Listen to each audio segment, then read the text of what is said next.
Hello everyone, this is Dr. Gobind Rai Garg. So I am very happy to introduce you to Dr. Sudiksa, who has got rank 270 in this NEET PG.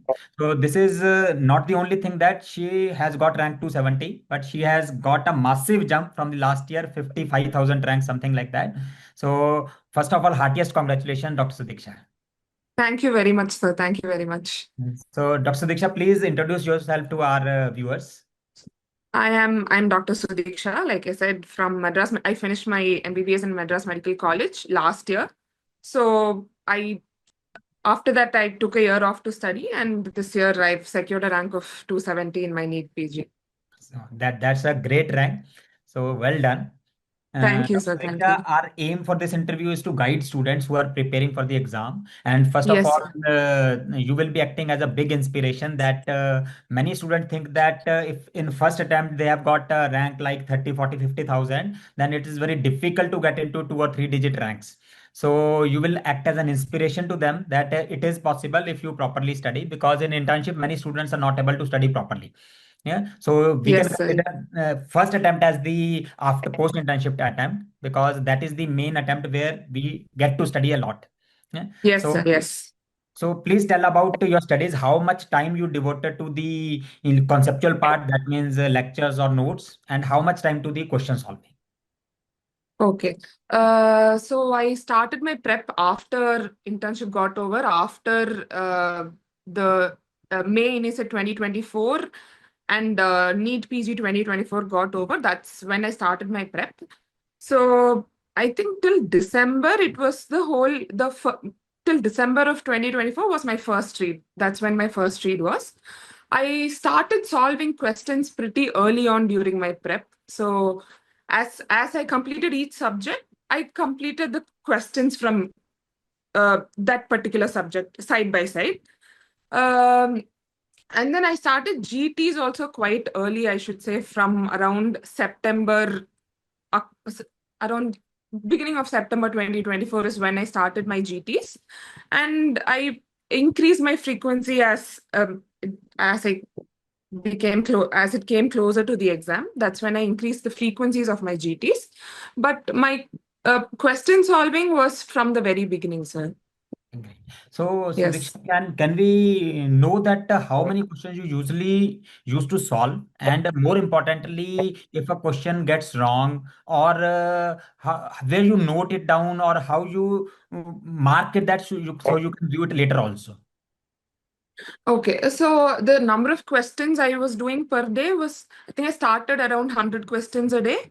And Okay. towards the end, it went to, apart from my non-GT days, the other questions I solved was around 200 to 250 per day.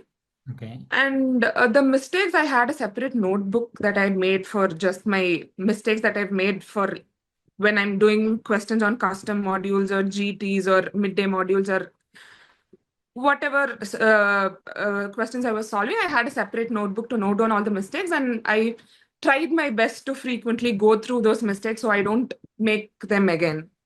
Mm. So my question is, like, there are so many midday modules and late night PYQs in Cerebellum app. So were you able to solve it on a daily basis consistently? I tried my best to. I think I did a pretty good job at it. I think I missed it.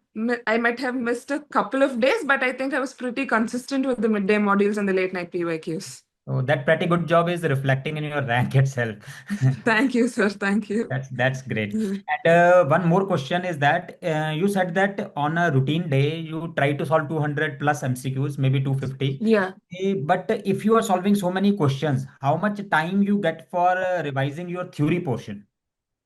Okay, so the 200 to 250 questions part was on the latter part of my prep. Like Okay. just a month before INI-CET Yeah. May 2025 is when I started doing the So many questions. 200 to 250 questions a day, because I think at that point I couldn't read my notes per Yeah. se. I only wanted to do active recall, or I wanted to actively study and not just passively study from my notes, because that I was not able to do that. So I leaned towards questions at that point.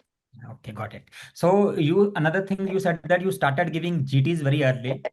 Yes, So sir. what were your scores at the beginning of the GTs?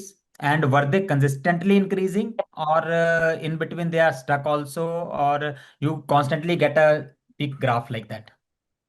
I think the first couple of GTs were around 120 to 125 questions, right? Okay. Is what I was getting. And then I had a gradual rise. And once I hit the 140 to 150 range, I think it remained constant after that. There were a few tests where I hit the 165-ish mark. And then sometimes it went down to the 135 mark in the latter part also. But I think there was a gradual rise in my GT scores. So when a GT was not going right, like after getting a score of 150, 155, you got a score of 140 or 130 next GT. So how you console yourself that yes, this is one off GT and I will improve in the next one? Because many students, they start calling me in this type of situation that sir, my score has started falling. So how you Yes, maintain sir. your composure at that time? No, it does hit pretty hard when that happens. When you've built your you build your confidence when you see that 150, 155, and then you see a 140 again, that does hit hard. But I think it helped that I try to keep telling myself that this is just a GT, and this doesn't really test your knowledge in the sense of this is how you've studied. This is just a way for you to build your knowledge even more, and this is not to test your abilities per se. Yes, I because think I kept one wise man telling has said myself that that. one exam or one test cannot define you. Huh? Exactly, yes, sir, yes. That is just as a source of improvement. Exactly. That's how I started looking at the GTs, and then I didn't take it very hard. Good, good. Yeah. Dr. Sudiksa, one more thing in Cerebellum, in the GT explanations, we have started a new feature of Q-based video explanation. Yes, sir. So, did you utilize that, and if you utilize that, was it helpful for reviewing the GTs? Yes, definitely, sir. I think I utilized every video solution of every single question. It was very helpful in the sense that it's a very short video, like a 2-minute solution, and almost the entire concept gets consolidated in those 2 minutes. And so it just stays in your mind that way better than actually reading a paragraph of the answer. Great, great. Yeah. One last question I usually keep on asking almost every student I Yes, interview sir. is you have given a GT, you will get some questions wrong, Yes, but sir. how to review that GT properly so that you can improve later on? How I reviewed the GT was I usually divided the questions into the questions I knew 100% and I got right, and the questions I guessed and got right, and the questions I got wrong. So the questions I knew 100% and got right, I didn't go there. I didn't review those questions per se, just look through them. The questions where I guessed and got right, I looked at the explanations. I reviewed them in the way that to make sure that the way I was thinking about the Are you question thinking was of right it? or not. Yeah, whether I was approaching the question in a wrong way. And the questions I got wrong, the questions where I guessed and got wrong, the review was so that to change my approach to the question. That's when I would have gotten it wrong. So to change my approach to the question, I review. That's how I reviewed those. And the questions I didn't know and got them wrong, they were just new. That was just new information to me.